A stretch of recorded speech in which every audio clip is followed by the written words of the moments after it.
Hi, I'm Robbie Bobby. This video is the third in a series that examines the laundry list, otherwise known as the 14 traits of an adult child. The topic is Trait 3, which reads, "We are frightened by angry people and any personal criticism." This trait identifies two separate things that adult children are frightened by: angry people and personal criticism. We'll look at each one individually as well as the possible connection between the two. And we'll start with personal criticism, whether it be actual or perceived. And what frightens us is perceived criticism, including how we perceive actual criticism, which is all rooted in childhood trauma. The inner child, you see, interprets everything through a lens of unprocessed and repressed shame, as well as fear of abandonment. Because when we were children, criticism was often a form of emotional abandonment, so it carried an extra sting. For some adult children, criticism was implied. If you never received any compliments, recognition, or acknowledgement, it leads to the same conclusion: I'm not good enough. With enough reinforcement, this feeling becomes embedded in the unconscious mind as a core belief. And this erroneous belief shapes the lens through which we perceive ourselves as well as the world around us, creating distortions in how we interpret things. This process is not random. It's how survival traits are created. The net result is that our inner child, or inner teen, can easily misinterpret what someone has said as a criticism, or exaggerate an actual criticism. And for an adult child, any criticism, real or imagined, triggers the fear and shame we felt as children. In other words, we relive our childhood abandonment. Before coming to ACA, we may have blamed the other person for these reactions. However, we quickly learn in ACA that our reactions are often grounded in events that took place when we were 5 years old, which is the age of my inner child. However, it takes a lot more work to heal the emotional wounds which create them. I heard someone say once that discovery is not recovery, but it is the first step.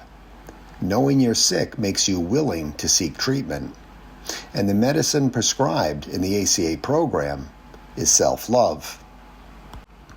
I'll talk more about solution at the end of the video, but first let's turn to fear of angry people.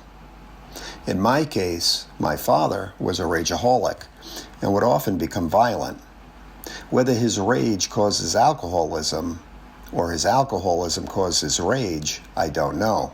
But I think it's safe to say the combination created a vicious cycle inside of him, which created a generalized fear of anger inside of me. Because in my ACA brain, anger, even the slightest upset, could explode into rage at the drop of a hat. So it's easy to understand why I would have this trait, which projects my dad's potential rage onto everyone else. However, many ACAs did not experience this growing up, yet are still frightened by angry people and personal criticism, which tells me there are other pathways to this trait, which likely affect me as well. First, it's important to realize there are two types of anger: healthy and unhealthy. Anger in and of itself is not a problem. In fact, it's a God-given emotion that tells us something's wrong. But when the angry person doesn't have the tools to process it, it could take on a life of its own and come out in 100 different ways. This is what causes harm. This is what caused us to fear anger as children and continues to frighten us as adults. The feeling of, oh no, what happens next? An explosion or the silent treatment? Manic behavior or a bout of depression? The thought that anger could be resolved peacefully and respectfully without anyone being harmed, abandoned, or criticized did not occur to us because it was never modeled. And so, angry people and personal criticism each trigger a fear of abandonment in one form or another. And if I've been conditioned to associate criticism with anger, then I may assume a critical comment means that person is angry at me, or that an angry person is judging me, which only exaggerates my reaction. And if I'm an approval seeker who has lost his identity, trait 2, this may trigger additional fear or shame, which could trigger my critical inner parent through trait 11, which says we judge ourselves harshly and have a very low sense of self-esteem. You see, the traits are all interconnected or integrated, and so it's rare that only one gets triggered or activated. More often, you'll find several operating simultaneously. But at the heart of it all is the inner child, which bears the unhealed emotional wounds from childhood. I call these original wounds, and they can only be healed through self-love, consistent and unconditional self-love, which for an ACA is challenging, since we have a core belief which tells us that we're unlovable, even unworthy of love. I see this as the overarching effect of growing up in an alcoholic or dysfunctional home. It's the unnamed trait.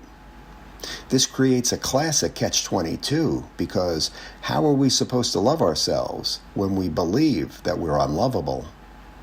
Well, Tony A. Step 9 says, we became willing to accept our own unconditional love by understanding that our higher power loves us unconditionally. I've just pointed to the solution, but step 9 does not operate in isolation. It needs to be integrated with the rest of the steps, which means you have to work them all. And if you're ambitious, you can work the laundry list, as well as the Loving Parent Guidebook, which helps you to see and remove the obstacles to loving yourself. And that wraps up this video, which was meant to be food for thought. If you got something out of it, please click like and subscribe and forward to a fellow traveler. I'm Robbie Bobby. Thank you for listening, and as always, keep coming back.